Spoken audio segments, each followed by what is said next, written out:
some of the games that, I don't know how many games I ended up reviewing this year. I think a billion, but there were a few that I didn't get to because time constraints and all that. We just ran out of time. But I wanted to talk a little bit about some of the other games as we're getting into the Rocket and Raygun Awards. And just a reminder, those start next week. We're going to be running separate videos for every single category. So like best fighting game, best racing game, best action game, best action adventure, and best Switch, PlayStation 4, Xbox One. And we're opening it up to people that watch the show. If they want to create a little video with some of your choices for the categories, please do that. You can share it with us on our either on our content page, on the community page on this channel on YouTube right now, or send us a link through Twitter or Facebook. But we'd love to get some video content from you guys and stick it in there. It was a lot of fun last year.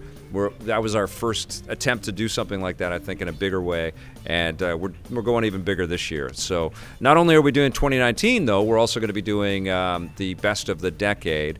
And so, as we have been prepping and putting the finishing touches on this current season, which is season 29 of Electric Playground, if we do all the sort of counting from the very beginning stages of our show on television in 1997. There were a couple of years there where we had 2 seasons a year. That's why we've ended up with a count larger than the year number. But as we were prepping the wind down and getting ready for the Rocket and Rayguns, we noticed that there were games that we just didn't have time to hit. And one of them won big at the Game Awards last night, and that was Disco Elysium. And I actually turned it on and checked it out a little bit today and thought it was pretty trippy. Definitely a literate game where there has been a tremendous amount of effort applied to the storytelling and the characterization and the art style. Actually, it looks like you're playing through a painting. So it was incredibly intriguing. I think it won for Best RPG and Best Indie. Like, it won 4 awards. It won very well. It did very well last night. But this game looks really, really cool. It won't, however, because I didn't have time to play enough of it, won't be able to make it into our list of nominees. I hope that some of you may have played this game and love it, or others, and will suggest it, and we'll run a little bit of footage from it. We'll run your reasons why this game is, not to be missed. Another game that I didn't get a chance to get my hands on in a significant way, although we did play it, I think, in a Let's Play and Chat here, and Blake has been playing it on the Switch, is the Untitled Goose game. And I think the Goose showed up with the Muppets at the awards.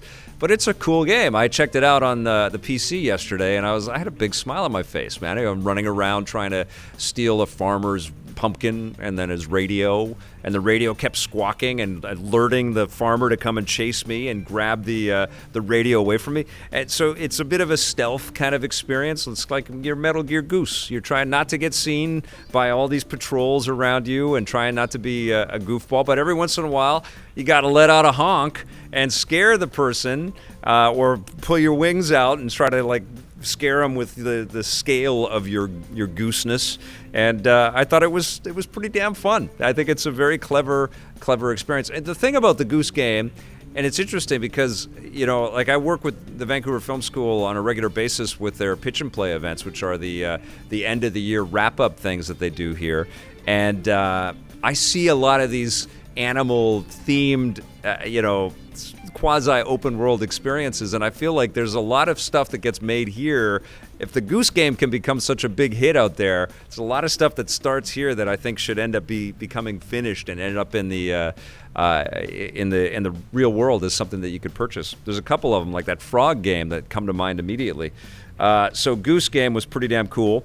There were 2 mech games that came out over the last few months. One of them just shipped, and it's developed by Piranha Games, which is the developer here in Vancouver. It is Mech Warrior 5. Is it Mercenaries? Is the subtitle, I think? Not sure. But it's a giant mech experience, and it's very sim-based, so it's one of these games where you definitely you want to play with a keyboard handy. There is some functionality with a controller, and I had it hooked up on my PC. It's on the PC only right now. I had it hooked up on my controller and plugged into my TV, and I was about to sit back and just get into some mech busting action.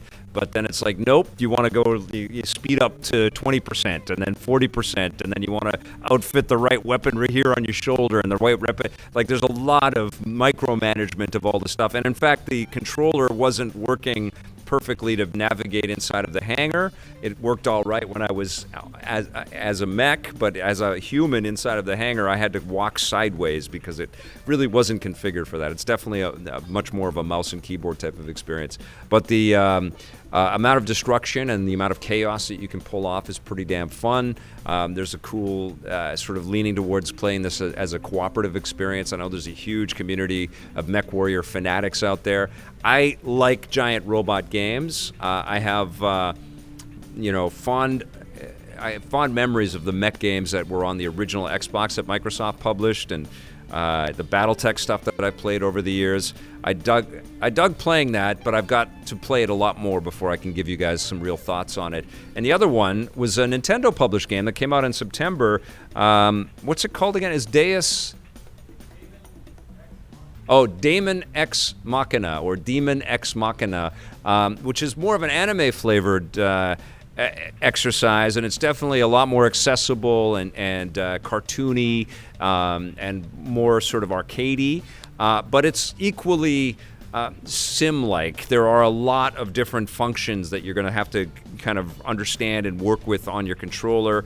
Obviously, you're in these giant mechs and battling all kinds of other giant mechs, but there's lots of ground assault vehicles and choppers and things like that you have to take out of the sky. You can loot enemies and outfit and customize your mech in lots of different ways.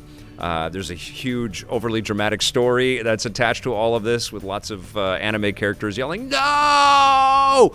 But I love all that stuff, and super. And what's funny is I've got this anime-flavored game and also this more kind of simulation-based game, but both of them come heavy with the hard rockin' tunes because it's all about busting buildings and other giant mechs.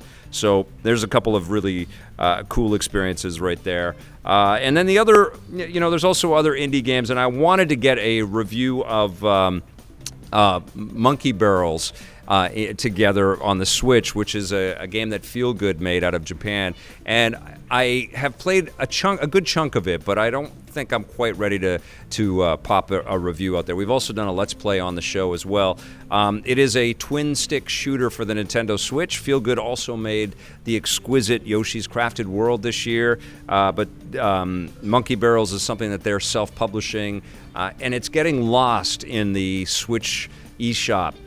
That thing is just so cluttered with different titles. Every time I boot that thing up, there's a million new games. And of course, a ton of them are on sale for the holidays. But this is a very fun game, especially for any of you fanatics of twin-stick shooters out there. You play a monkey, and you got to shoot some crab alien-type creatures that are inside of TVs and stuff. And the art is pretty cool. It's definitely all overhead, and a lot of the stuff is pretty micro, so it looks a little bit small when you play it in portable mode, but it looks pretty damn cool when you play it on a big screen. Lots of different functionality and lots of weapons to collect and customize every time that you go out into the battlefield. It's definitely worth checking out. It's called Monkey Barrels. And I'm sure there are other games. Somebody just mentioned, Miss Hojat just mentioned Boneworks. I'm sure there's lots of other games that we didn't get to. I welcome all of your input on all of that stuff, especially as you're watching the Rocket and Raygun Award videos next week. But I think we've done a fairly good job at getting to, most of the big games and the best games and the worthy games. So very excited to run those awards and to hear all of your feedback on all of that stuff. But if you haven't checked out a bunch of these titles, you should check out Mech Warrior 5 and Goose Game, and Path of the Warrior, and Pistol Whip in VR, and Defector in VR, and a little game called Monkey Barrels for the Nintendo Switch.